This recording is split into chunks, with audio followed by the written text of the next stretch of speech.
La Fundación Miguel Alemán les da la más cordial bienvenida a esta última sesión del curso del maestro José Luis Ibáñez, 5 veces Federico García Lorca, lo cual nos llena de tristeza y de emoción por un lado. Por un lado porque lo que escucharemos hoy es espléndido y la tristeza es que no siga y siga y siga porque lo quisiéramos aquí como permanente.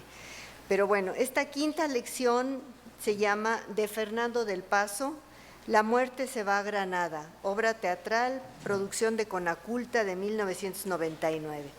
Antes de iniciar, yo no soy tan meticulosa, se me había pasado recomendarles, solicitarles amablemente, apaguen sus celulares o pónganlos en el sistema de vibración que no se oiga, por favorcito, todos.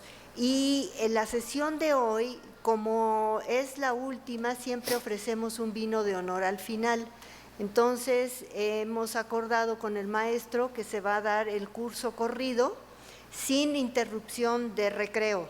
No van a tener pausa intermedia, va a ser al final, va a terminar un poco antes para que ustedes puedan ir, como él dice el maestro, al pisco labis. Entonces, démosle la bienvenida al maestro José Luis Ibáñez. Gracias. Muchas gracias. Maestro. Bueno, yo como siempre me siento orgulloso y muy contento de estar con ustedes. Hoy vamos a hacer una conexión entre toda la obra de Federico García Lorca y un momento de la obra de Fernando del Paso que fue exhibida en una producción de Conaculta casi para terminar el siglo XX. Una obra de teatro que Fernando del Paso escribió que lleva el título de la lección de hoy, La muerte se va a Granada.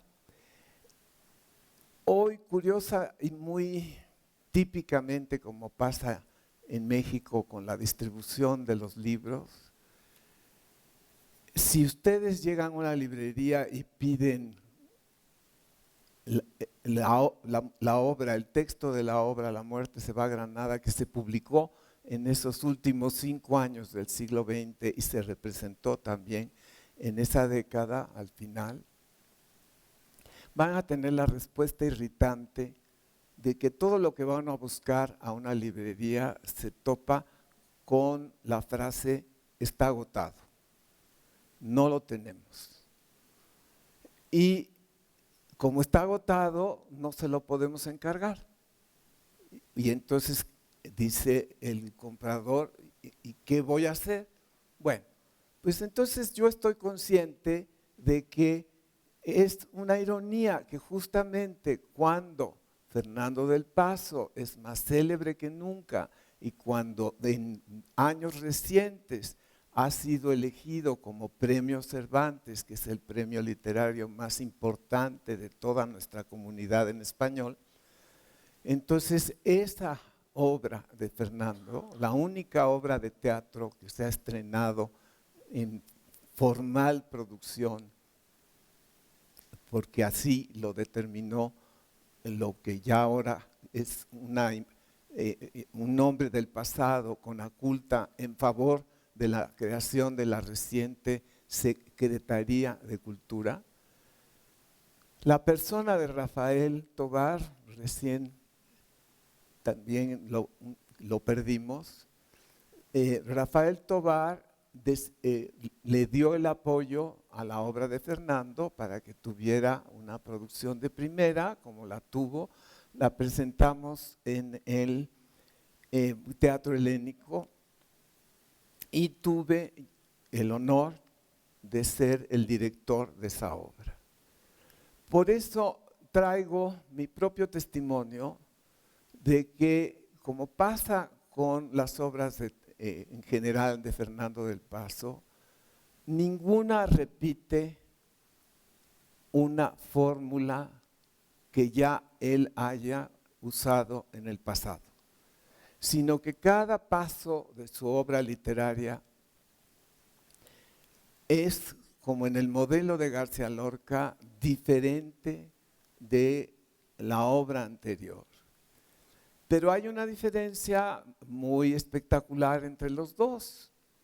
García Lorca no tiene obra narrativa y la obra principal de Fernando del Paso es narrativa. También es muy voluminosa su obra ensayística. Eso está muy divulgado en las librerías del Fondo de Cultura, que es la editorial que aquí difunde muy bien al autor Fernando del Paso y que ha ido metiendo en su catálogo todo Fernando del Paso, que a su vez tiene compromisos internacionales, etcétera, muy merecidos. Bueno, lo que quiero señalar es que la relación de Fernando con el teatro es muy larga desde su primera juventud. Y el teatro de García Lorca para él siempre ha sido un estímulo muy fuerte. La conoce con todo detalle y gusto, y él se ha dejado impregnar por los ritmos, el vocabulario de la obra total de Federico García Lorca.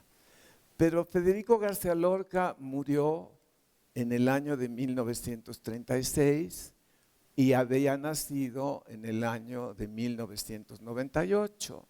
Entonces, 36 años del siglo XX y 2 del siglo XIX lo hacen morir antes de cumplir los 40 años. Afortunadamente para el mundo, Fernando del Paso dobla la edad de Federico García Lorca y tenemos estas dos figuras de la lengua española con todas sus características propias en una convergencia de la forma teatral y de la forma viva en el escenario, en que quiero señalar este momento en que Fernando del Paso trae su inspiración y sobre todo su libre enfrentamiento a cualquier forma artística para dar al escenario vacío la forma novedosa, azarosa, pero sobre todo libre, que le mueve a él su talento e inspiración, tanto como caracteriza este bien, este don a toda la obra lorquiana. Por eso he reunido algunos testimonios de escritores y críticos que pueden guiarnos en esta nueva lección para ver primero que nada que si queremos revisar de la manera libre, personal, individual, en que cada uno de ustedes quiera acercarse a los textos de García Lorca, que toda su vida ha conocido y a los que haya tocado por primera vez dentro de lo que este curso propone, que ustedes de aquí en adelante, ojalá cumplan mi deseo de que a partir de este curso que nos ha reunido una vez más, ustedes sientan el impulso de querer leer uno de los textos de García Lorca, aunque ya lo conozcan, y muy particularmente de darse el lujo de escuchar uno de los textos de García Lorca en vez de leerlos en absoluta soledad, o si quieren cultivar su gusto de leer en soledad, que no se nieguen la opción de abrirse también a la experiencia de la voz viva de otra persona o de un grupo de personas que están leyendo una obra de teatro. En realidad, para mí, una obra de teatro no se manifiesta como es teatro, en el escenario vivo, si no la escuchamos en voz alta y si no la escuchamos repartida en tantas voces como está dispuesta por su autor y así como se imprime en el formato en que convencionalmente se difunden las obras de teatro en nuestros días. Pero la palabra texto, no está de más señalarlo en este momento en que estamos cerrando el curso. La palabra texto no es una palabra inventada por la intelectualidad, es una palabra inventada por la labor artesanal de todos los pueblos. Texto es una palabra que quiere decir simple y sencillamente tejido.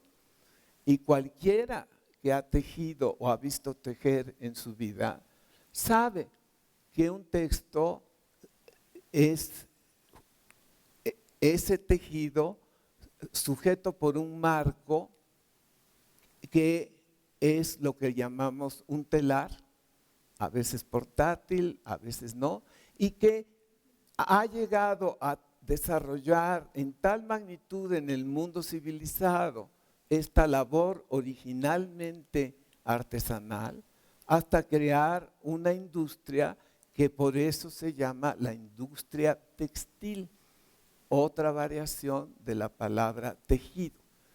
Textil viene de texto, o sea, de este entrecruce de dos direcciones contrarias que en un momento dado se entrecruzan y que un tejedor va atendiendo para que mediante este movimiento contradictorio en sí mismo vaya quedando una tela de diferentes ambiciones para cubrir el cuerpo humano y poderlo acompañar en las 4 estaciones.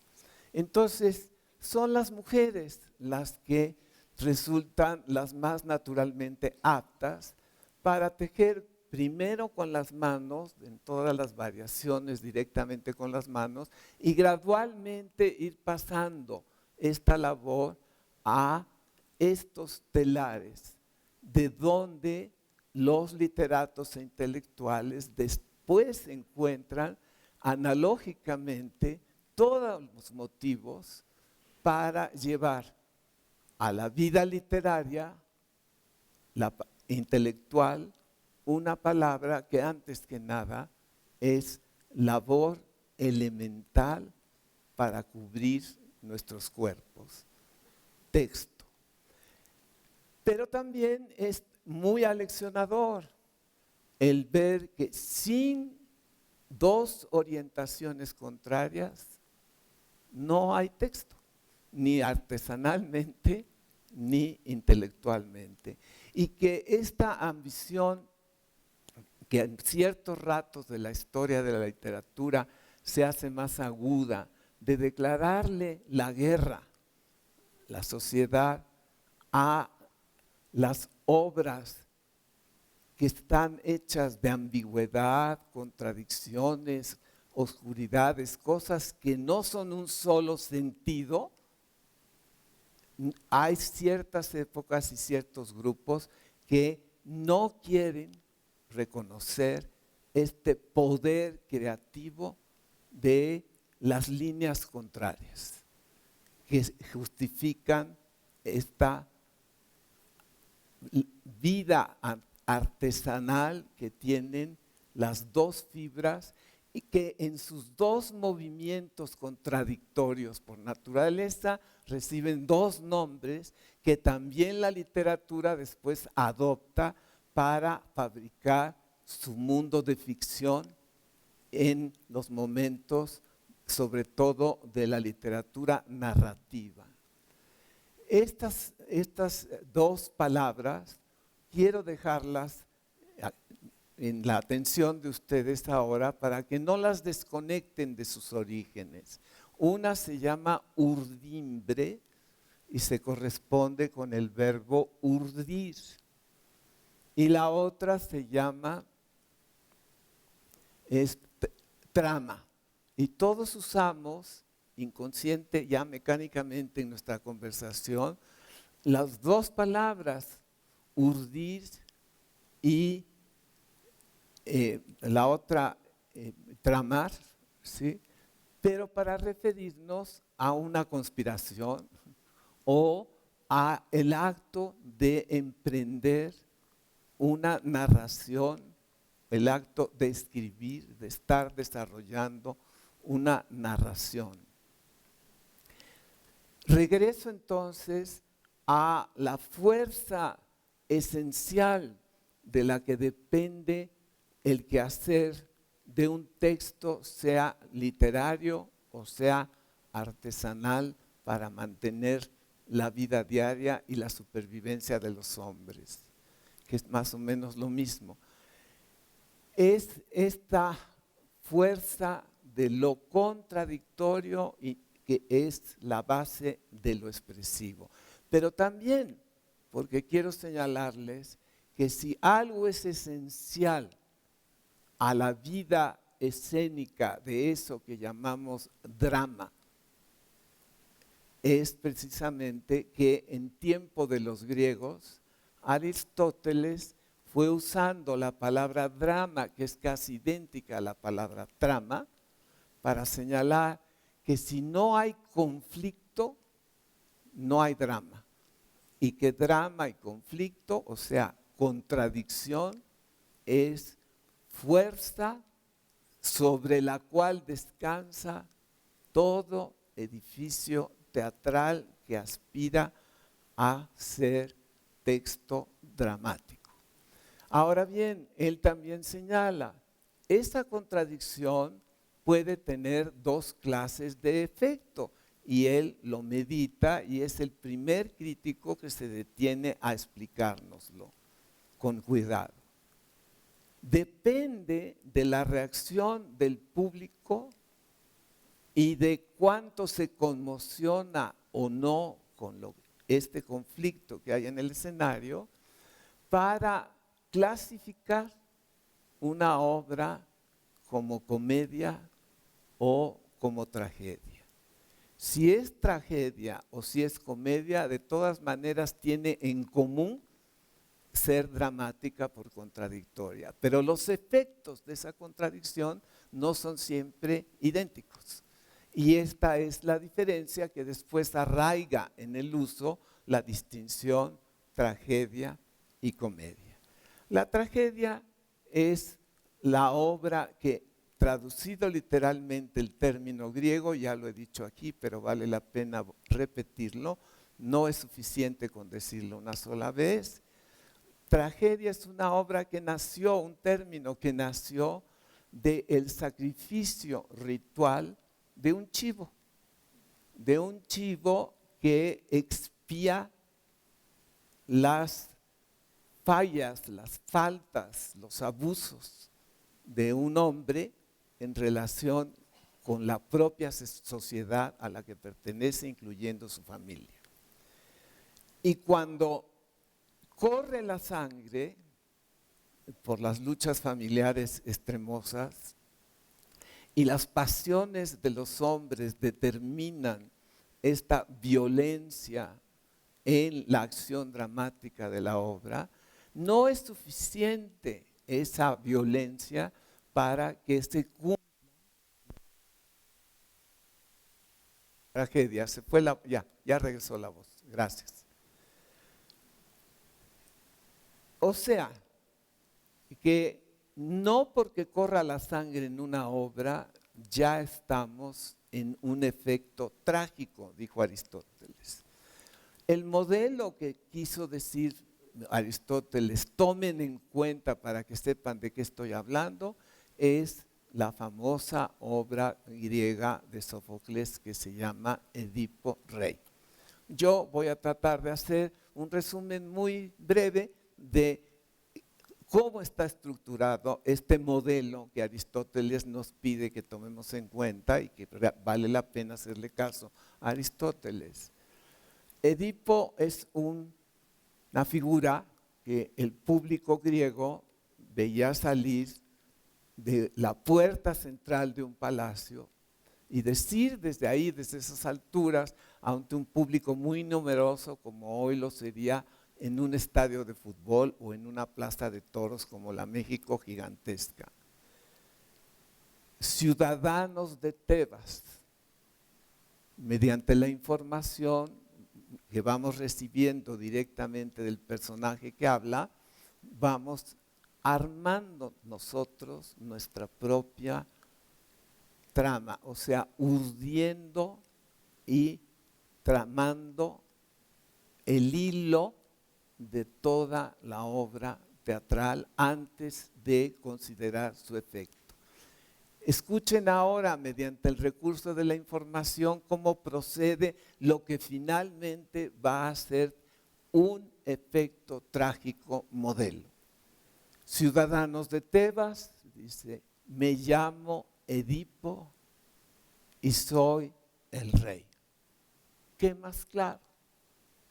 Pero más tarda en decir esto y anunciar su propósito como un presidente al principio de cualquier sexenio.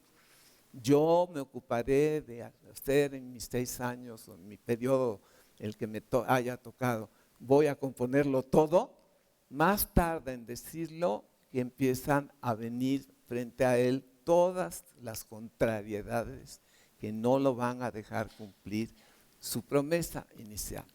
Pero dice él, yo me comprometo a que cuando terminen mis acciones, ustedes, pueblo de Tebas, que están sufriendo todo, no hay nada que no estén sufriendo, ustedes no tengan que sufrir a partir de ese momento. Bueno, y que yo castigaré al culpable, caiga quien caiga. Bueno, pues el que cayó fue él, porque cuando termina la obra resulta que él es el responsable de toda la desgracia y no lo sabía. Y que entonces, conforme se va desarrollando esta obra intensísima, en el no largo espacio de un poco más de 1 hora, vemos a ese señor que estaba arriba, anunciando su identificación y sus propósitos, lo vemos derrumbarse desde allá hasta el momento en que, aterrorizado e impotente para frenar los efectos de las desgracias, se precipita ahora de regreso en la puerta central del palacio y una vez que lo atraviesa, todo lo que sigue es oír nosotros gritos espeluznantes de su mamá que está allá y de él mismo, cuando de pronto, detrás de un silencio, por una puerta lateral, vemos ahora salir a un muchacho que nos va a decir como un mensajero, ustedes no vieron todo lo que me tocó ver a mí. Si lo vieran, no podrían oír ni hablar. Y por eso vengo a decirles a ustedes, después que he podido controlarme, qué es lo que vi. Y entonces él informa que lo que sucedió detrás de la puerta es que al reconocer Edipo que él era el responsable de todo, también se ha descubierto que estaba casado con su madre, que su madre le había dado hijos, y en la desesperación de la madre de tomar conciencia de todo esto, se cuelga de una viga y ahí se la encuentra Edipo cuando él entra al palacio de regreso, la hace descender de la viga y con los prendedores de la túnica que sostenía el cuerpo y cubría el cuerpo de su madre que se llama Yocasta, entonces los separa y con los alfileres de esos broches se saca los ojos de desesperación. Y cuando vuelve a aparecer en el final de la obra, y nosotros hemos sentido una conmoción que no acabamos de abarcar y que agradecemos que el mensajero nos haya contado esto, porque visto de frente nos hubiera hecho cerrar los ojos y los oídos de una vez por todas. Entonces vemos cómo la hija menor de este rey, en el estado impotente en que va saliendo de la puerta del palacio, se acerca escalón por escalón hasta quedar por debajo de nuestros propios pies de espectadores, y lo vemos rebasar los límites de nuestros asientos y desaparecer detrás de nosotros para siempre, ayudado por la hija. Esa es la acción esquemáticamente planteada, a la cual el señor Aristóteles pide que nos fijemos no nada más en cómo está hecha, sino qué efecto hizo en nosotros. Si toda la sociedad y los individuos que presentan el espectáculo están conmocionados y se ha cambiado su vida nada más por el hecho de ser espectadores de este drama, sí es una tragedia.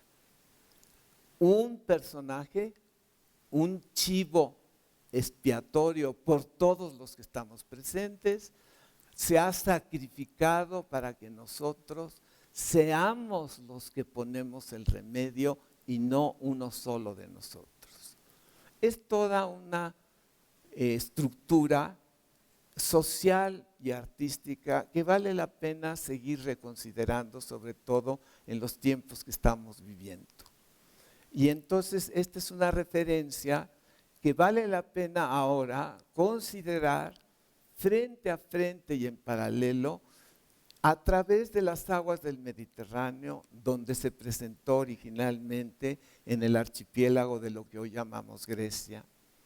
Pero al otro extremo del Mediterráneo, ya en la península ibérica, otro espectáculo equivalente a este se da a partir del temperamento de los habitantes de esa península que se llama Ibérica, y que es el sacrificio de un toro, no ya de un chivo. O sea, tragedia es la obra del chivo.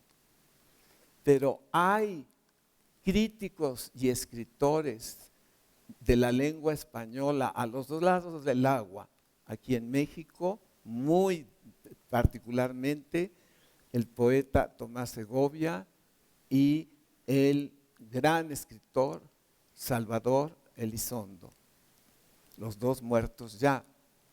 Ellos en vida plantearon siempre que ellos creían que la tragedia griega, que yo traté de esquematizar para ustedes, tiene su antecedente más fuerte en la fiesta del sacrificio del toro en la península ibérica, en donde el torero y el toro, o sea, el hombre y la bestia, tienen esta lucha, esta agresión de la bestia al hombre, que termina, si sobrevive el hombre, con un gesto gracioso, que cuando está en una plaza de toros esta lucha arranca una expresión típicamente española de entusiasmo, en lugar de un aplauso, y dice ¡ole!, elevando al nivel de estética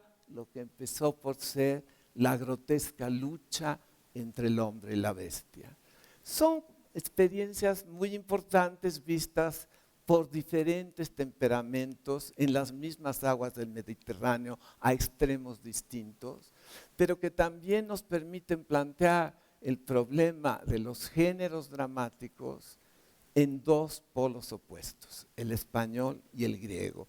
Vamos pues al ámbito español, que es donde García Lorca no se detuvo para seguir o no el modelo griego, sino todos los días de su vida, su propio talento, sus propios dones, le dieron la fuerza y la inspiración para intentar un poema, una canción, una obra literaria o teatral única en su propio repertorio, que era del mismo autor, pero que no se parecía a la anterior, sino que se distinguía a cada una de las anteriores.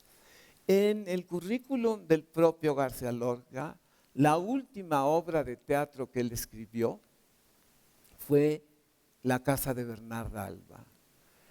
Y la casa de Bernarda Alba históricamente apareció en el año de 1936, al principio de 1936, sin que el mundo supiera que hoy recordamos esa fecha porque registra el momento de la desaparición de García Lorca en la casa en que se había refugiado en Granada, en casa de unos amigos, y de ahí un día se lo llevó la guardia y no lo volvimos a ver ni volvimos a saber de él hasta que vino la noticia de que había muerto, pero escuetamente la noticia de que Federico García Lorca ha muerto, pero dejando un misterio detrás de esa noticia que tardó muchos años en poderse documentar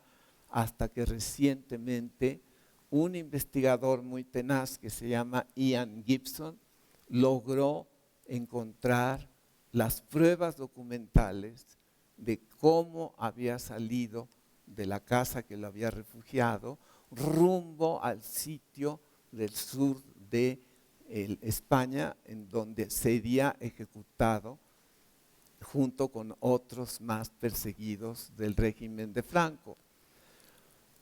Esta es la razón por la cual Fernando del Paso, cuando dramatizó en su propia manera mexicana y desde acá el caso de Lorca y de su muerte, le quiso llamar a la obra La muerte se va a Granada.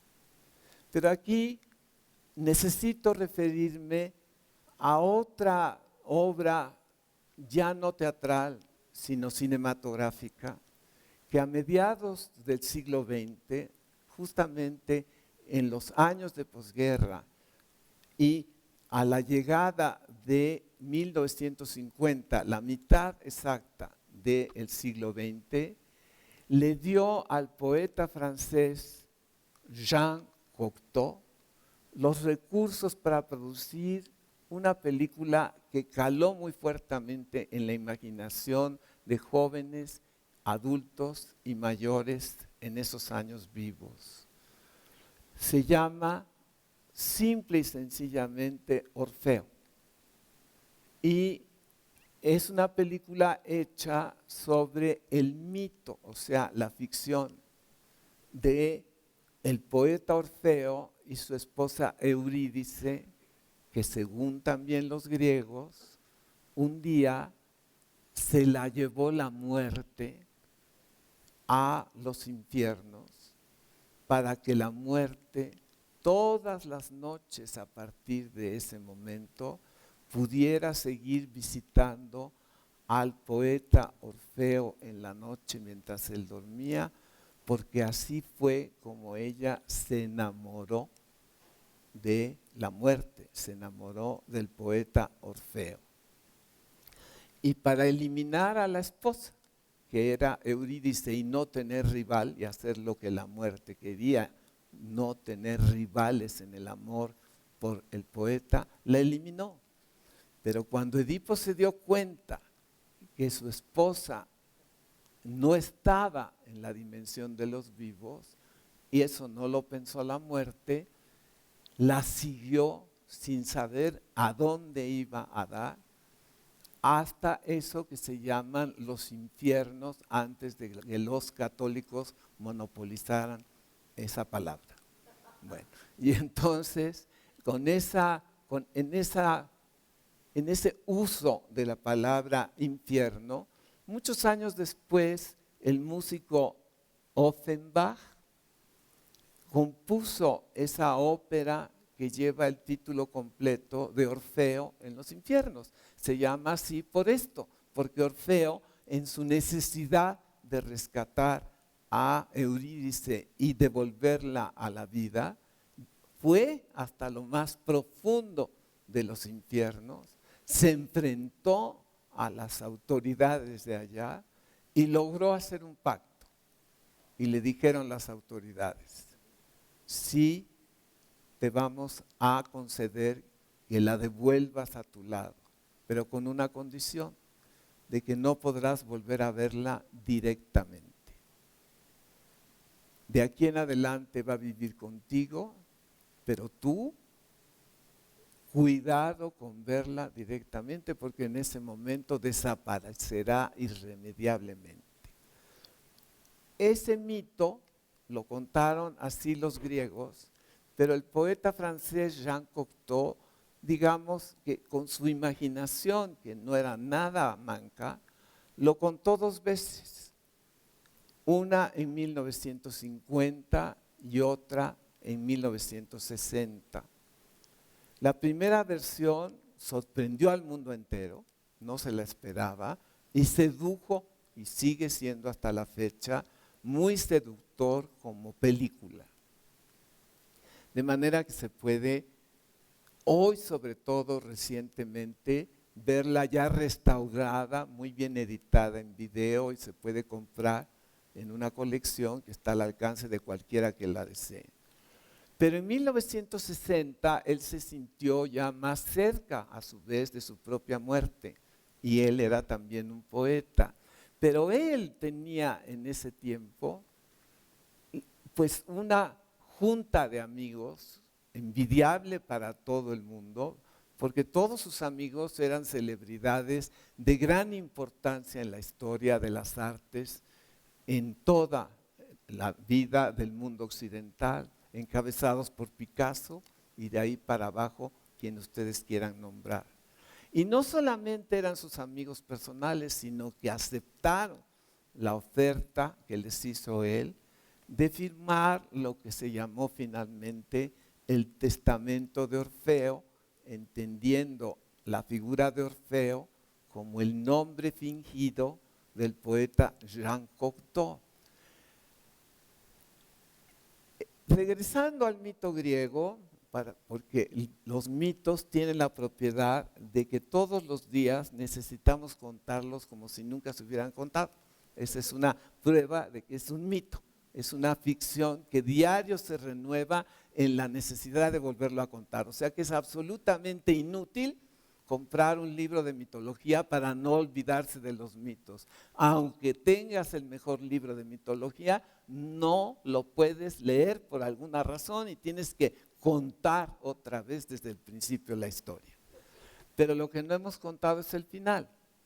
El final de ese mito, que por supuesto es absolutamente inverosímil y tiene que ser así de ficticio, es que un día Orfeo, y cada quien lo modifica en cómo fue este momento, estaba un día asomado al agua y el sol dio un reflejo en el sol y vino Eurídice por detrás, como ya era un pacto entre ellos, y lo abrazó por detrás. Pero al verla él en el agua desapareció y así la perdió para siempre. Mientras tanto, se cuenta en una de las versiones del mito que unas figuras femeninas de conducta y de líneas muy sinuosamente malvadas, ¿sí?, que se llaman las bacantes, odiaban a Orfeo. A diferencia de la muerte, que hasta ella se había enamorado de Orfeo. Y cuentan en el mayor número de versiones griegas del mito que las bacantes no solamente lo odiaron, sino que un día se coordinaron para matarlo a pedradas y lograron desbaratarlo a pedradas de una vez por todas. Y de esa manera la imaginación mitológica liquida a los dos mayores amantes de la vida mitológica, Eurídice y Orfeo. Una se la llevaron los infiernos de una vez por todas y no sabemos dónde está. Y el poeta, que era el amor del mundo entero, hasta los árboles se enamoraban de él cuando él tocaba su arpa y demás, las bacantes no lo soportaban y para no tener lo que enfrentar, lo apedrearon. Jean Cocteau conservó esto y en la primera versión de Orfeo todo el tiempo están pasando muy proféticamente unas motocicletas que no vemos quién las lleva y son un trasunto de las bacantes.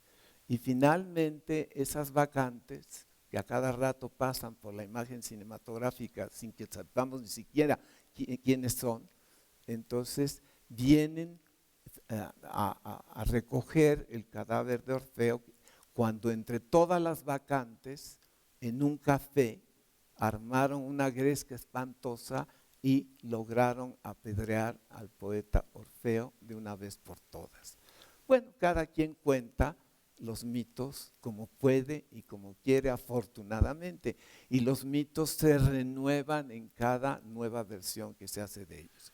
Pero Cocteau, cuando pasaron los 10 años de su primer Orfeo y escribió y filmó el Testamento de Orfeo, entonces le pidió a sus amigos Picasso y todas las demás celebridades que lo acompañan ahí, que funcionaron como extras, que cada quien hiciera lo que quisiera. Y una de las cosas que quiso hacer Picasso fue dibujar sus propios toros, y entonces el propio Cocteau fue musicalizando esa música española a través de Picasso, que como ustedes saben, aunque ya vivía en Francia, se iba a la frontera con España para estar en las plazas de toros de la frontera, porque él necesitaba renovarse en el espectáculo del hombre, el toro y su nivel estético de vida. Entonces, en la película El Testamento de Orfeo vamos a ser testigos de cómo la fobia que representan las bacantes finalmente va a destruir al poeta Orfeo, pero ahora con la imagen de Jean Cocteau, anciano ya, y cuando puedan ustedes ver las dos películas, no dejen de intentar el quedarse con la magnífica impresión que pueden ustedes recibir de allí. Son dos películas, pues, que en el espacio de una década han dejado esta memoria, además de que allí entonces en las dos hay una actriz española que se llama María Casares, que cuando vino la guerra civil fue expulsada por su propio impulso de la vida española y se trasladó y se integró a la vida francesa. Y al llegar a Francia, asimiló de tal manera el francés que era una actriz asombrosamente aclamada por todos los franceses, precisamente por la pureza de su francés, y logró estrenar obras que históricamente son importantísimas, pero hacer estas dos películas. Y en las dos a ella le confió el señor Jean Cocteau la imagen de la muerte, que es inolvidable para quien haya visto esa película. Nuestro amigo aquí presente lo sabe muy bien. María Casares, vestida toda ella con un chongo muy español, ¿sí?, que le retira el pelo aquí, y vestida toda de negro, con unos guantes que después se quita y se pone para poder atravesar la dimensión de los espejos de una manera muy sugestiva e imaginativa. Entonces tiene toda esta presencia que va inquietando gradualmente cada vez más a Orfeo a lo largo de las dos historias, para ser a su vez ella, testigo impotente de que su amado poeta va a morir y ella tiene que ser la que consuma la muerte, porque esa es su función con los seres humanos. Y entonces ocurre ahí algo que Fernando del Paso, y por eso me he tomado el trabajo de hacer este rodeo, de asociar a su vez libremente para escribir la obra, la imagen de la muerte que enamorada se va a Granada para casarse en la dimensión de la muerte con su amado poeta que vivirá ya para siempre con ella en una dimensión prohibida, implicando por otra parte, como lo hace desde la primera versión, que la muerte se va a quedar sin chamba, ¿sí? Por haber cometido la falta de enamorarse, porque ella no debe tener sentimientos, porque al tener sentimientos no va a llevarnos a todos, sino a su consentido lo va a salvar y a nosotros no. Entonces tiene que ser ella la muerte de todos. Un poeta contemporáneo de Shakespeare que se llama John Donne tuvo la inspiración de escribir un poema en inglés que vale mucho la pena conocer, que se llama, con su primera línea, muerte, no te ufanes, o sea, no presumas de nada. Y te voy a decir por qué. Dependes completamente de los vivos, pero el día que te acabes a los vivos, ¿qué vas a hacer? No vas a tener que hacer. Entonces este es el quehacer que poéticamente queda expresado con el final de la muerte de Cocteau, cuando la muerte se queda sin chamba como castigo por haberse enamorado. Pero lo que sobrevive a esas películas es estos intentos de cada poeta y narrador de darle a la muerte enamorada imagen y presencia viva, y particularmente en el caso de Fernando del Paso, en el escenario.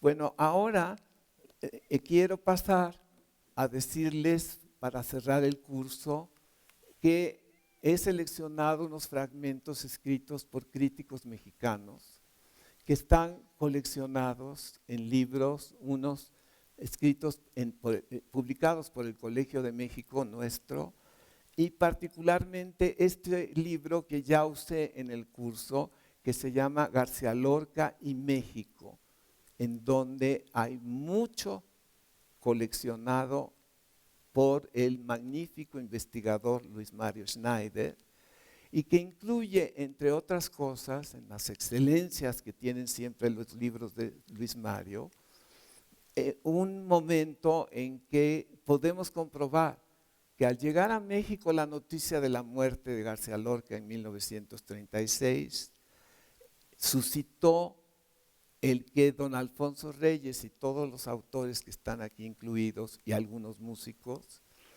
inmediatamente reaccionaran componiendo un poema o una obra de carácter sinfónico o de todas maneras para un conjunto musical.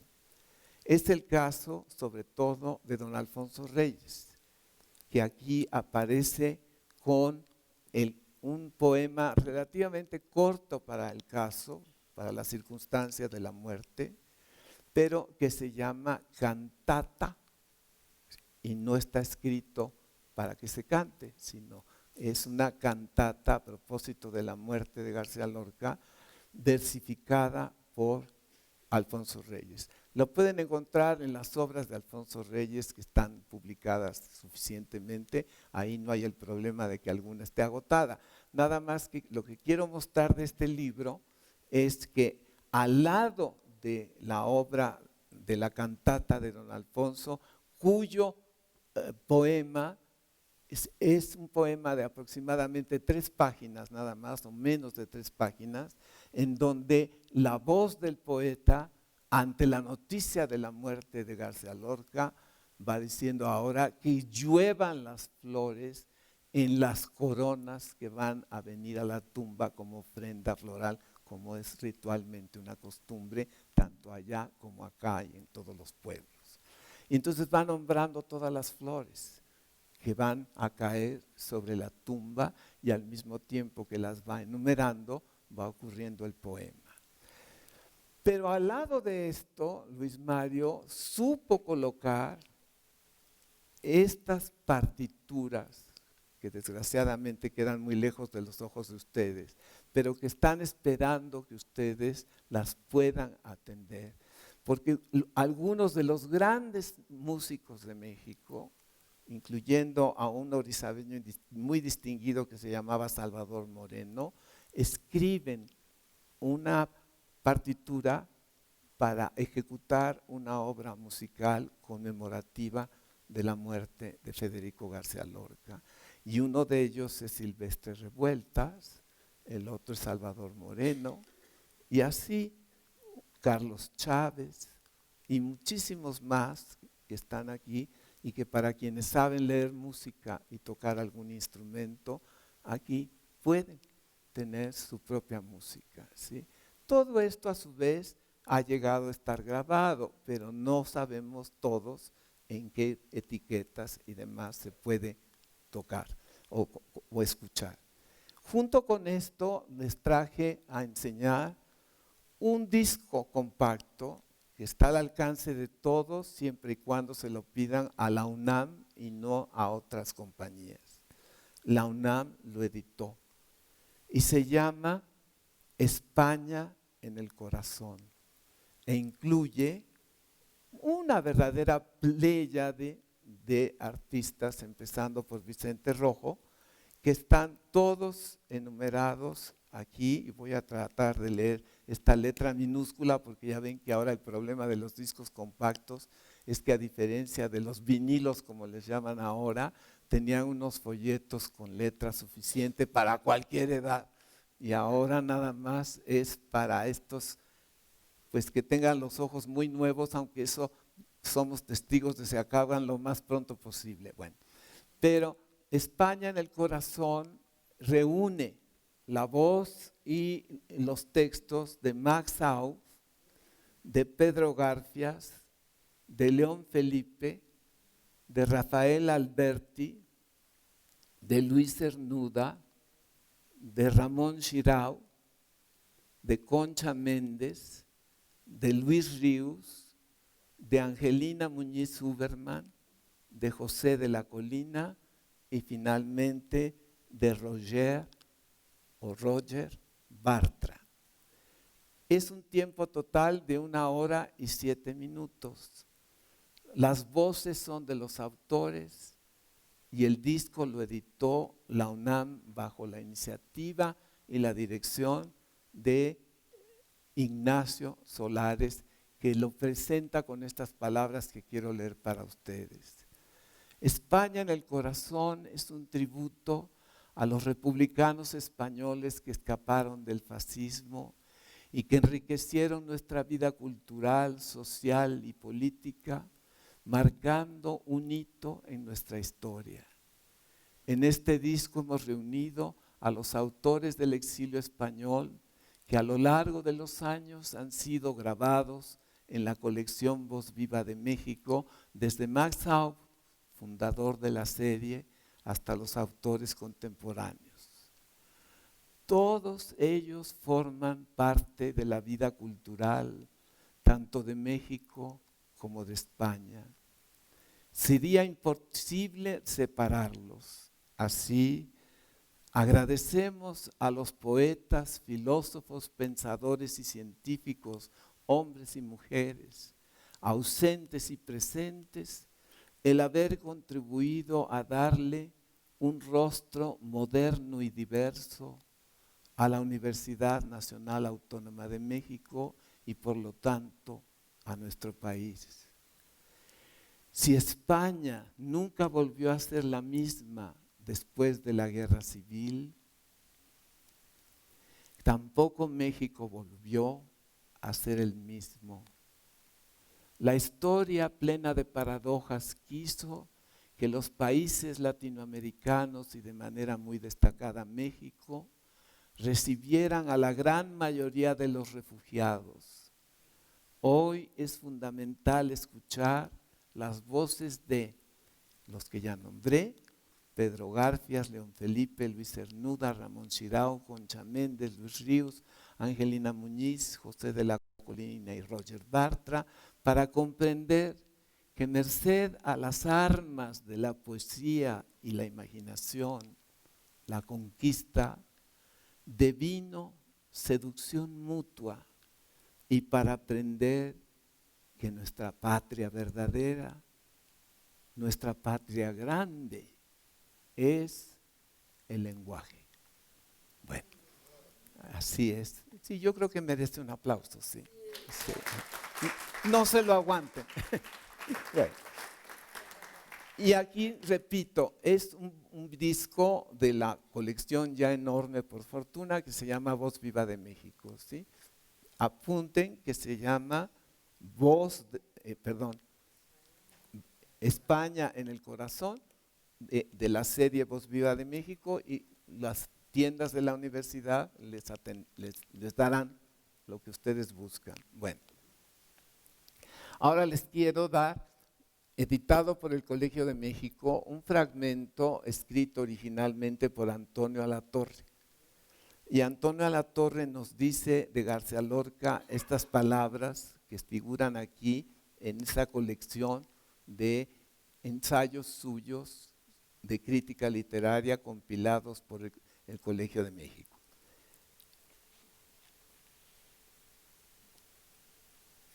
Dice así: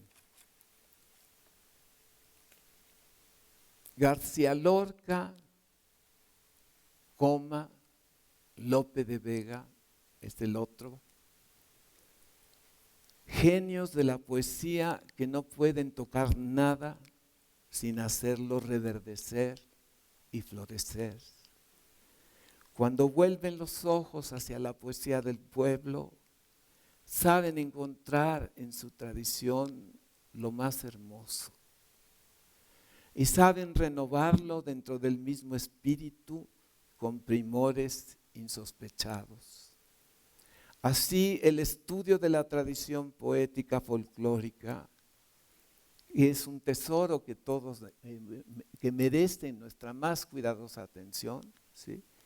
Y lo tienen todos los pueblos tenemos nuestro folclore. No solo es importante en sí mismo, por cuanto nos revela un aspecto esencial de la dicotomía, o sea, división, tradición, renovación, sino que ilumina a su vez el proceso creador de los grandes poetas que, inspirándose en esa tradición folclórica y superándola de manera personalísima, la elevaron a las cumbres del arte. Se ha podido decir que García Lorca encuentra en el folclore literario de su país el módulo y la razón de su estilo propio.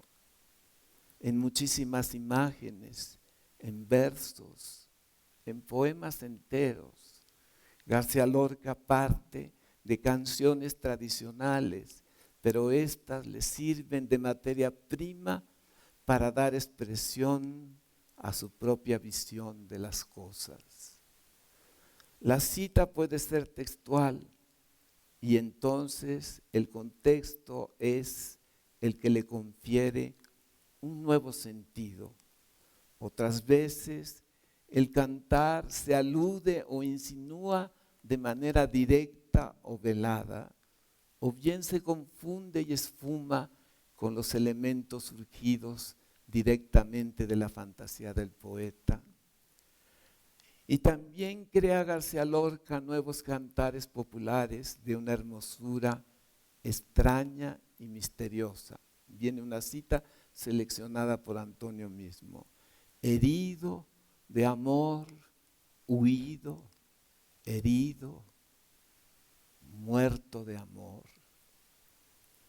Aun los poemas más directamente inspirados en motivos populares llevan grabada la marca lorquiana, al elaborar el conocido tema, cuando me muera, entiérrenme en, proyecta su pasión, su ironía, su angustia profunda, su mundo interior, poblado de árboles floridos y hierbas olorosas. Y el poema dice, cuando yo me muera, enterradme con mi guitarra bajo la arena. Cuando yo me muera, entre los naranjos y la hierbabuena. Cuando yo me muera, enterradme, si queréis, en una veleta. Cuando yo me muera, puntos suspensivos, y así sucesivamente. El paralelismo, elemento tradicional, cumple aquí una función muy especial, función análoga a la que desempeña aquel famoso, que aquí lo oímos, eran las 5 en punto de la tarde. Bueno, con esa puntualidad debe haber muerto García Lorca. A nadie le consta, ¿eh? Por eso, aunque han aparecido documentaciones que prueban su desaparición violenta, porque se lo llevó la guardia de la fuerza civil, entonces, aunque eso sea comprobado en un documento, como decía Edmundo Gorman, sí, eso es el documento, pero eso no dice lo que pasó. Y para decir lo que pasó hay que oír a cada uno de estos grandes poetas y críticos y también darle a Fernando del Paso la oportunidad, cuando la obra se reedite, de que puedan ustedes prestar libre atención a toda esta última secuencia de la obra La muerte se va a Granada, que es en realidad un enorme collage que libremente está presentado en el escenario que para Fernando es el sitio de la libertad, para que allí, en el desarrollo más libre, en la forma más intensa, pueda ante un espectador cobrar vida las urdimbres y tramas más diversas, más contradictorias, menos esperadas, y todos juntos en la presencia de cada noche en el teatro puedan tejer juntos la tela que nos hace falta para poder abarcar estas contradicciones que vivimos los hombres, la especie humana, todos los días, en todas partes de este mundo, para desgracia de muchos. Y entonces, de esa manera, nuestras contradicciones les sigan dando vida a los desdichados para fortuna de los que estamos vivos. Y es que el escenario tiene esa virtud, y creo que siempre lo ha sido en todos los pueblos y en todas las lenguas. Es el sitio de la libertad, a donde llega todo lo que en la vida fuera de escena no se puede conciliar. Y así intencionalmente he dejado para el final, entonces, esta mención de este último encuentro en una representación teatral de todos los elementos que se resuelven como en la fiesta de toros, que nunca sabemos cómo va a terminar, en un efecto trágico, en ocasiones en un efecto de comedia en otros. El tiempo ha hecho viajar y cambiar progresivamente el uso de la palabra comedia, sobre todo. Y llegó un momento en que los clasificadores maniáticos tejieron entonces la fusión de la palabra tragedia en la palabra comedia, diciendo tragicomedia, y así clasificaron algunas obras de Shakespeare o de nuestros propios clásicos españoles, empezando por Lope de Vega. Pero es hasta muy reciente que los mejores críticos, como Antonio Alatorre, han señalado que si hay en realidad un género que se pueda llamar tragicomedia, será porque la parte trágica termina en un final conciliador, que anula la parte trágica, pero que eso no significa que se borre la tragedia, sino que en el momento final el poeta nos propone una conciliación. La que yo percibo en Fernando del Paso es la que ustedes podrán conocer en La muerte se va a Granada. Pero debo decirles que cuando uno lee el libreto que dejó escrito Fernando, entonces lee instrucciones que él mismo da para la representación, sobre todo asociativa de todo este material. Y así vamos oyendo, sin orden ni concierto más que el que pueda integrar el público, frases de García Lorca, versos del propio Fernando del Paso, imitando a García Lorca, integrándose él en la tradición que dejó en el aire, sonando García Lorca de una vez por todas y para siempre.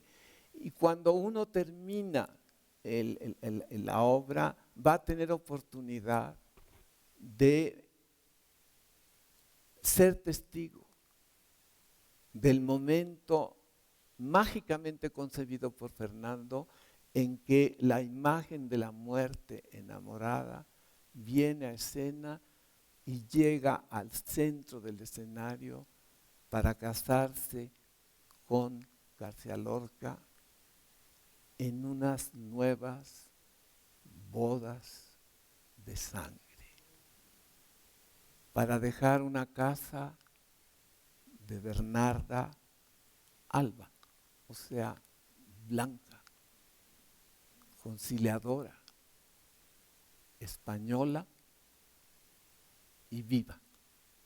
Y entonces, en este caso, ahorita que estamos llegando a las 19:11 y quiero cortar a las 8, todavía tenemos un poco más de media hora, para poder leer a ustedes otros fragmentos que traigo seleccionados para ustedes. Entonces, el último me va a hacer volver al libro de Antonio Alatorre, pero ahorita regreso al libro en que Luis Mario Schneider compiló textos referidos a García Lorca y México. Y en este distinguidísimo índice compilado en este libro de García Lorca y México, el elenco de los escritores que aquí se compilaron no puede ser más atractivo. Les voy a leer el índice. Son Alfonso Reyes, Febronio Ortega, Bernardo Ortiz de Montellano, Jaime Torres Bodet, Antonieta Rivas Mercado, Luis Cardosa y Aragón, Salvador Novo, Eduardo Luquín, Genaro Estrada, Pedro de Alba, Octavio Paz y finalmente un texto para una bibliografía de García Lorca en México, lo cual es muy atinado de parte de Luis Mario cuando lo compiló así, porque una de las leyendas que quedaron en el aire al morir García Lorca es esta, pero que parece que está comprobado que no es apócrifa, sino que es comprobable que sí sucedió. La actriz Margarita Xirgu, ya exiliada al Uruguay, donde pasó el resto de su vida, le dijo: Federico, estoy en México, le escribió, en una temporada de teatro que nos ha dado un éxito inolvidable con el público de México. Y quiero decirte que si tú quieres escapar de los horrores de nuestra guerra civil, yo te regalo el viaje para que te vengas para acá donde te están esperando desde hace mucho tiempo. Bueno, en la obra de Fernando del Paso hay pasajes que desconciertan y exasperan un poco al público, pero que yo quise sostener por mi propia cuenta y riesgo. Primero nada, quiero compartir con ustedes el haber prestado atención a las extraordinarias dotes de Federico García Lorca como pianista. Yo no sé si ustedes atendieron los discos cuando en los intermedios de estas lecciones les poníamos esos discos que son muy conocidos en el mundo musical, en donde García Lorca acompaña a la Argentinita, que son de los más antiguos, y por otra parte, grabaciones donde el propio García Lorca está tocando piezas muy difíciles de ejecutar si no es uno un pianista dotado por la naturaleza, sobre todo Debussy, por ejemplo, como estas piezas de Debussy, como La Puerta del Vino y otras cosas que se relacionan con lugares de España, en fin. Todo eso lo tocaba y yo, montando la obra, vine a quedar enfrente a los pasajes en los cuales Fernando menciona que está sentado en la casa de la familia que lo había refugiado, tocando el piano, y yo en el montaje que yo dirigí, entonces quise que estuviera sentado el actor que representaba a García Lorca, los discos oyéndolos, y para mí Federico esperando que venga el pelotón y se lo lleve.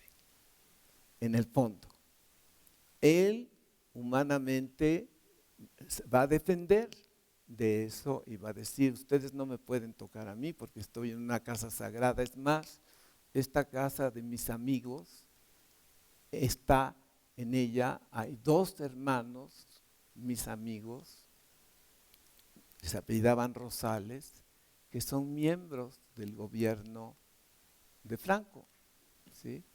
Ustedes no me pueden tocar. La mamá de los Rosales es partidaria de Franco, no es partidaria de mi lado políticamente escogido por mí.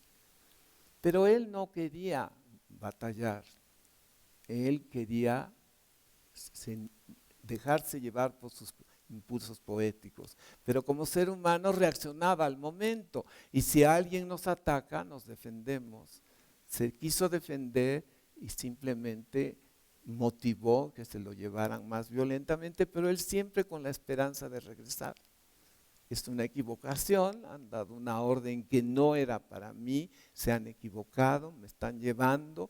Todo eso se decía, todo eso está interpretado por algunos narradores competentes y confiables, como el señor Gibson. Incluso se han hecho versiones para la televisión en forma de telenovela, en donde están registradas estas imágenes así directamente. Lo vemos llegar a Federico a el edificio en donde lo van a llevar como preso político, pero él le va a decir al jefe, porque lo conoce, tú sabes que hay un error. Y vienen mis hermanos los Rosales a enderezar ese error y yo voy a salir libre de este edificio. Pues no fue así. Salió para que se lo llevara a la fuerza de los fascistas fuera de Granada y pudiera entonces llegar a su destino junto con otros que estaban en el mismo automóvil en que él iba. Los trasladaron al lugar donde todo indica que fueron ejecutados uno por uno. Cada quien imagina muchos detalles del momento de la ejecución y de los momentos siguientes, pero en esos no me voy a detener, simplemente voy a señalar que como Fernando con su obra, México ha tenido una atención constante a la imagen de el Lorca que hubiera podido venir a México y que si no llegó a refugiarse con nosotros, quiero que escuchen ahora en la voz de Carlos Monsiváis quiénes hubieran llegado con él a refugiarse como lo hicieron aquí en México y a vivir aquí en México como vivieron. Dice así: los refugiados, como entonces se les llamaba, impulsan la industria editorial, las artes gráficas, la investigación científica, el trabajo académico, el cine, el teatro, el periodismo, la enseñanza artística. El trabajo de León Felipe, Luis Cernuda, José Gaos, Pedro Garfias, José Moreno Villa, Max Aub, Luis Buñuel, Juan Gil Albert, Ramón Gaya, Wenceslao Roses, Manuel Altolaguirre, José Bergamín, Manolo Fontanals, Adolfo Sánchez Vázquez, entre otros y muchos más, relaciona vivamente dos procesos nacionales y aclara hasta dónde se puede la razón de semejanzas y diferencias. La acción de los emigrados, como ahora se dice, modifica en definitiva la perspectiva cultural de España en México, cuya tradición favorita consistía en el entreveramiento de dos falacias, entre comillas, la ruptura con la madre patria y la hispanidad a ultranza. Si los liberales del siglo XIX se esfuerzan en deshispanizar a México, los conservadores se empeñan en mostrarlo como una sucursal de la Gran Vía. Por ejemplo, el historiador Carlos González Peña inicia su historia de la literatura diciendo: la literatura mexicana es una rama de la española. Y el dictador Porfirio Díaz, que dura 3 décadas en el poder, evita tomar partido por una u otra corriente y prefiere fomentar la dependencia cultural. Ya para no comprometerse, él prefirió la cultura de Francia. En cualquier caso, está más de moda en América Latina ser gálico, como quería don Porfirio, que castizo, como quiere la lengua. Bueno, estas son observaciones típicas de Carlos Monsiváis. Ahora regreso a Antonio Alatorre. Después voy a leer unas líneas de Fernando del Paso. Dice así: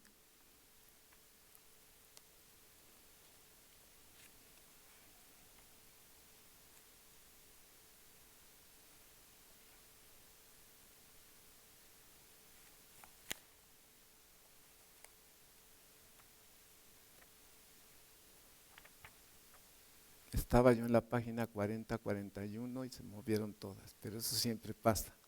Cuando quiere uno una página se oculta, pero aquí está, y está marcada, mírenla, y yo buscándola por otro lado.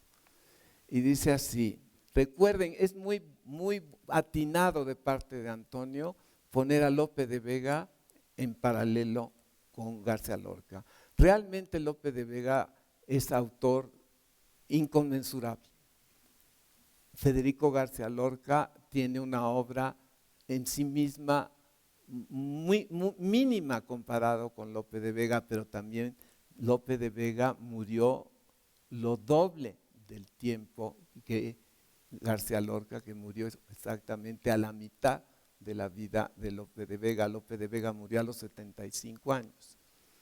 y García Lorca a los 34, ¿sí? Iba a cumplir algo así, bueno, a los 30 y tantos, para no ser exacto. Entonces regreso a donde me había quedado.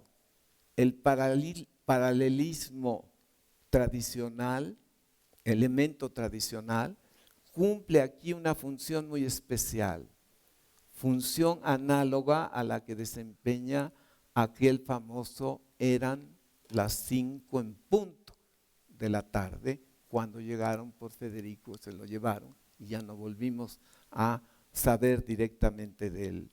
La obra de García Lorca es un campo fecundo para la exploración de este fenómeno que he venido examinando, la elaboración original que el poeta hace de una tradición dada. En este caso, la tradición folclórica. En este punto vale la pena recordar o informar a quien nunca lo ha sabido. El propio García Lorca ya había insistido a lo largo de toda su vida en la necesidad de recopilar y poner en orden las tradiciones de esa estrofa súper española que va a generar después lo que llamamos en México el corrido, que es un traslado de lo que en España tiene la forma popular espontánea de narración, como en el caso de El Cid o como en nuestro caso Juan Charrasqueado y todos los personajes de nuestro folclore. No dejen de tomar esto en cuenta como creaciones que los pueblos tienen en común y por eso se clasifican con la palabra en inglés folklore. Es la palabra completa, ¿sí? El lore, el conjunto, la obra espontánea del pueblo, de todos los tiempos. Y en ese punto, para mí, yo siempre he apreciado la palabra tradición, que a mí nunca me ha espantado, porque la entiendo como tradición, transmisión de lo bueno. Entonces no lo puedo considerar indeseable. Para mí, no sé gracias a qué, pero le tengo un profundo agradecimiento a que en mi naturaleza nunca me resistí a la tradición. Y ahora que estoy anciano, pues con más gusto la disfruto muchísimo. Pero lo que es un orgullo doble por los dos lados del agua es que este señor Federico García Lorca había ya echado a andar todos sus recursos para que toda aquella tradición que en España andaba suelta nada más de boca en boca y no la podía revisar ni estudiar nadie, iba a tener, gracias a Federico García Lorca, lo que había empezado él a hacer, la compilación del folclore español. Cuando se lo llevó la Guardia, después fueron encontrando poco a poco sus familiares y sus compiladores, lo que en un momento dado la famosa cantante Victoria de Los Ángeles grabó en un disco que ahí está al alcance de todos. Las canciones que Lorca comenzó a compilar y que fueron apenas unas cuantas.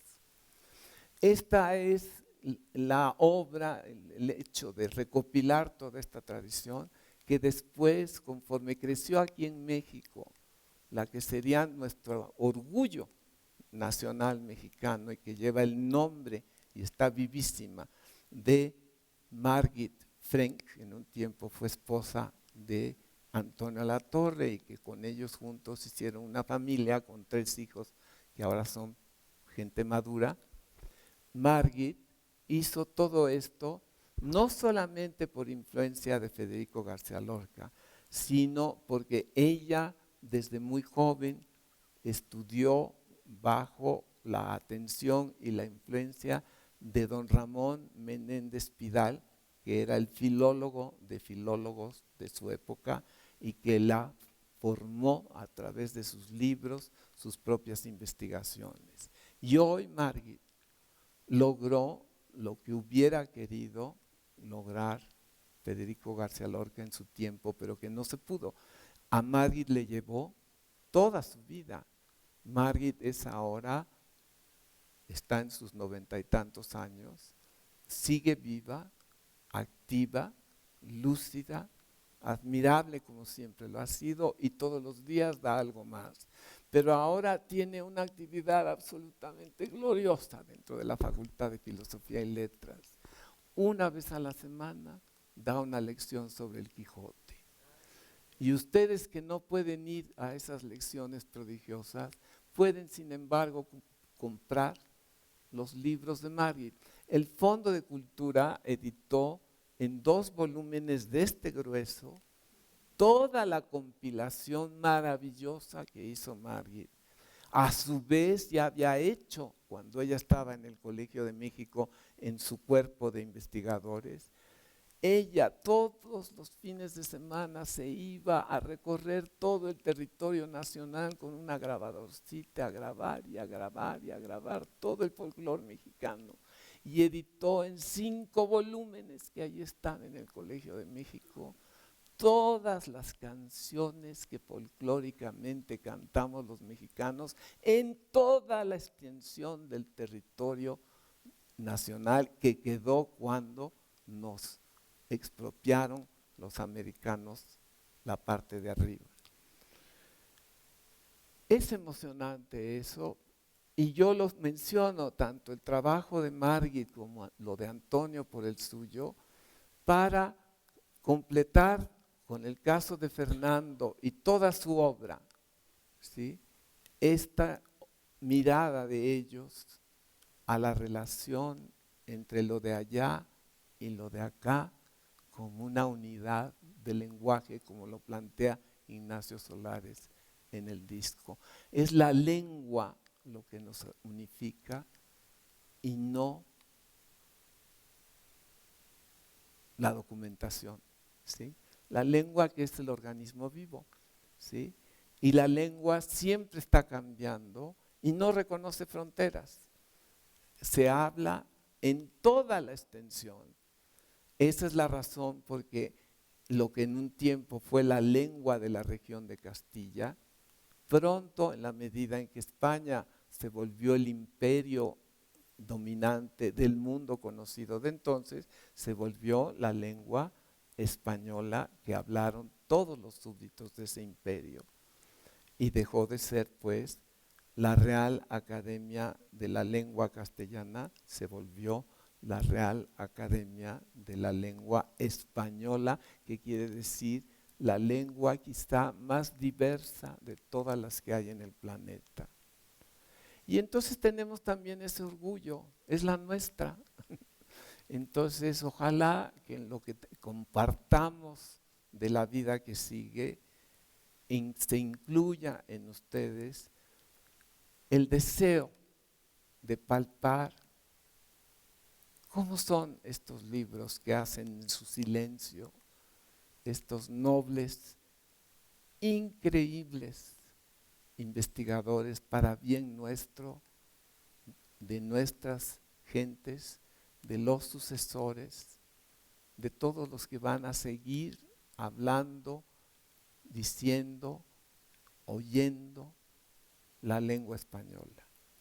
Y por eso yo creo que es pertinente cerrar estas lecciones con un poco de este recordatorio que Antonio recopila aquí y que señala, como ha dicho Amado Alonso, que es otro de nuestros grandes filólogos o lingüistas, como ustedes pretendan o prefieran llamarle. Amado Alonso es un hombre que fácilmente se confunde con el de Damaso Alonso, que es un contemporáneo de Lorca y que él se quedó allá con Franco para hacer toda su obra insigne.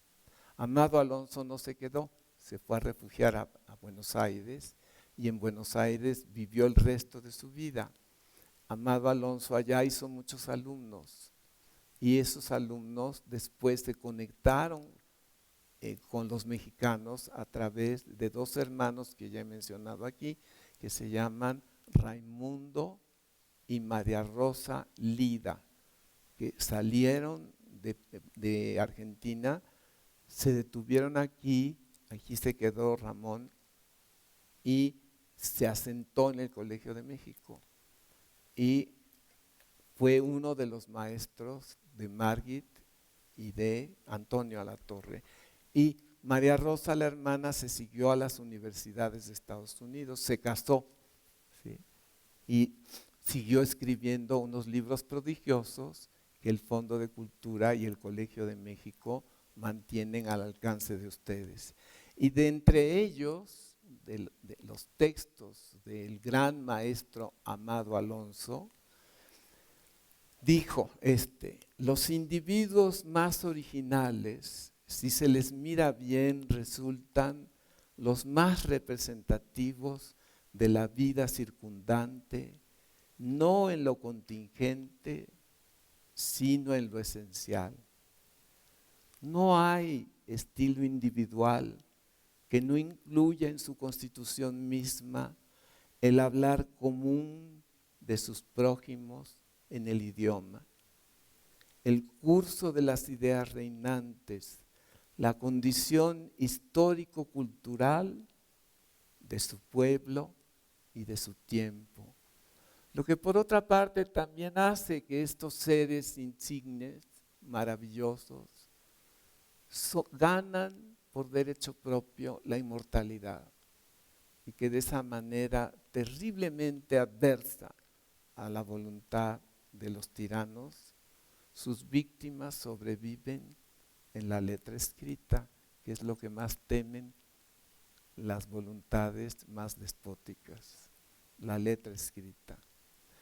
Y entonces, esa letra escrita aquí hemos aprendido a leerla, vale mucho la pena abrir los oídos para que entre también por los oídos a lo más profundo de las entrañas, porque yo tengo la impresión palpada en mi diario quehacer de profesor y en toda mi vida que he vivido en los escenarios de teatro, tengo la impresión de que cuando entran por los oídos las palabras, no se van para acá a la mente como cuando entran por los ojos, cuando leemos. Vienen de aquí, se suben para acá, según mi impresión. Pero cuando entran por los oídos, como ahorita o en el teatro, entran aquí y recorren como la sangre todo nuestro cuerpo hasta abajo, regresan en eso que se llama la circulación del aire y de la sangre que necesitamos para mantenernos vivos mientras lo estamos.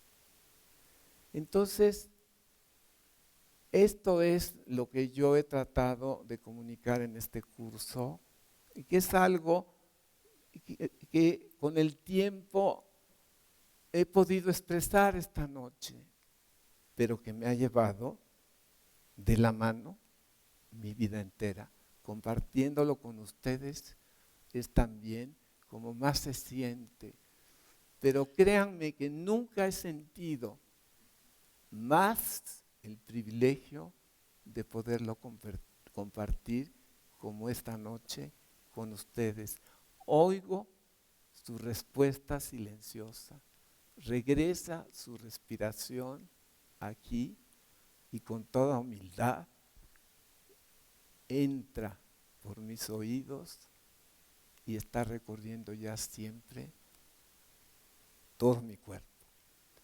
Así siento yo que es la intención de Fernando, por su lado, en su propio modo, cuando nos abre la atención a su escenario. Y les quiero leer un poco de los enigmas que nos deja, un mero ejemplo como otros fragmentos que hemos escuchado esta noche por aquí. ¿sí? Oímos y vemos en escena a un tartamudo,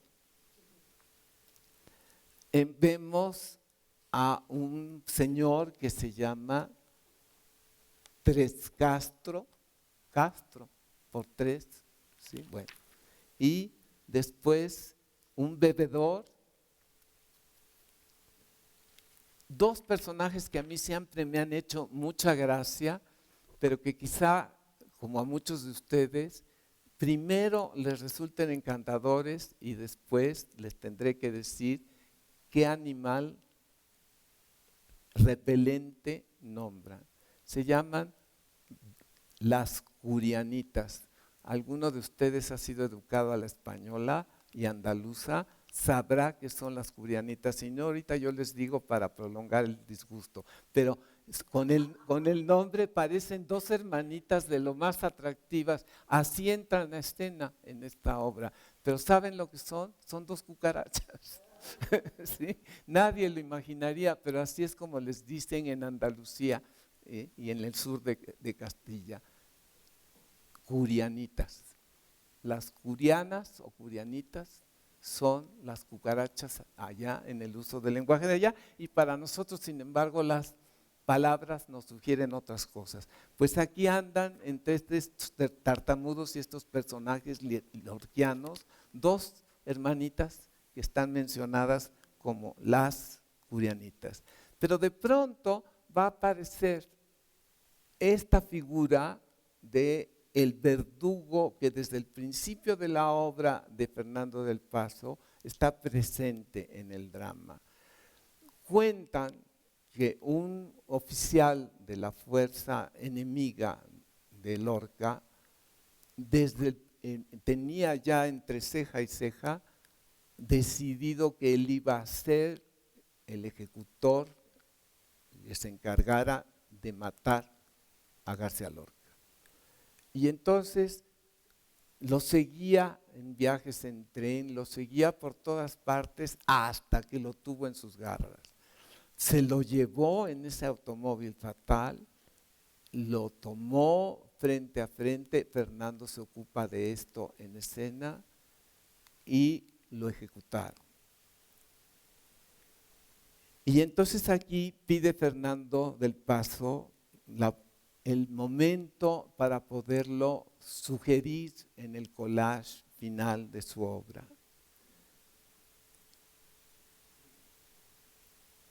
Entra que él a su vez es tartamudo y con otros que ya se emborracharon van diciendo en un lenguaje rítmicamente organizado por Fernando, por el coco, por el coco, por el coco, corazón, tibio, tibio, tartaleta, y después uno no acaba de articular lo que más le importa, por el Q,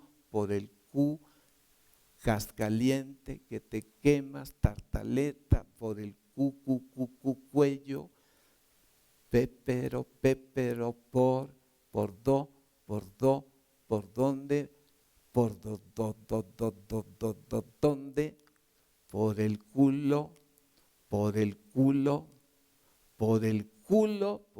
culo, le metí el tiro de gracia. Esto viene porque hay un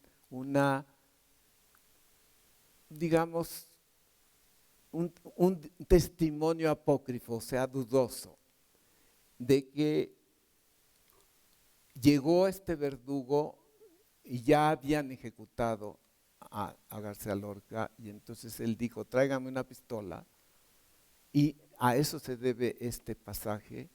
Agarró la pistola, la metió en el recto del cadáver y le disparó el balazo. Entonces esto ha quedado en la memoria como una verdad innegable, pero nadie la puede comprobar. Es una verdad dedicada a la imaginación y ahí se ha quedado. Así es ahora como está intentando Fernando el versificarla con un ritmo peculiar. Por el culo, le metí el tiro de gracia, como lo oyen, compañeros, como les cuento, caballeros, a ese cabroncito chulo le dejé el trasero roto por sodomita y por joto, se lo metí por el culo, sí señor, por el cuculo. Y a esa bala casquivana hecha mierda en sus entrañas, a esa no la chupa nadie, ya se la chupó la parca. El coro por el cucu, por el cucu, por el cucu, culo, culo, por el culo. Y un bebedor de pronto impone silencio y dice, silencio. Silencio, un minuto de silencio, o por lo menos un segundo. Todos callan y el bebedor con la copa en alto, hoy España glorifica la muerte de un gran marica, hoy España está de luto por la muerte de un gran puto. Para eso pidió silencio. Y todos por el culo, por el culo, por el cucu, culo, por el culo, por el cucu, culo, repiten, danzan y ellos están felices. Alejandro, Oscar y Alberto eran unos actores de la representación de entonces, cruzan de un lado al otro del escenario en una procesión fúnebre y cubierto por una gran tela roja, llevan en hombros el cuerpo de Federico. Los bebedores guardan silencio y le abren paso. Desaparecen de nuestra vista. Hay un acompañamiento procesional. Y Fernando quiere en su propia imaginación que en el escenario esté presente un director y que ese director hable en verso y dice así, y que toque la campana a quien llamamos la vela de esta tierra fiel guardiana, y el coro le responde, y que la acompañen todas las campanas de Granada. Oímos las campanas en el audio y el director habla ahora en prosa y dice así, así, muy bien. Los que cargan el cuerpo ponen al descubierto la imagen de Federico vestido de blanco, tranquilo, en una especie de blanquísima hamaca a la que están prendidas docenas de narcisos de tela blanca también. Que se aparezcan los personajes, dice la voz del director, y entran los personajes de las obras de Federico. Don Cristóbal, uno de los personajes famosos que habla y dice, soy don Cristóbal borracho, papanatas, mamarracho, mi barriga es de Jerez y baila dando traspiés.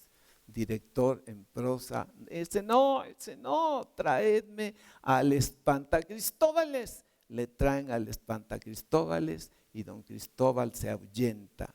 Y entonces entra la figura del personaje Yerma, que es una de las obras mejor conocidas de Lorca.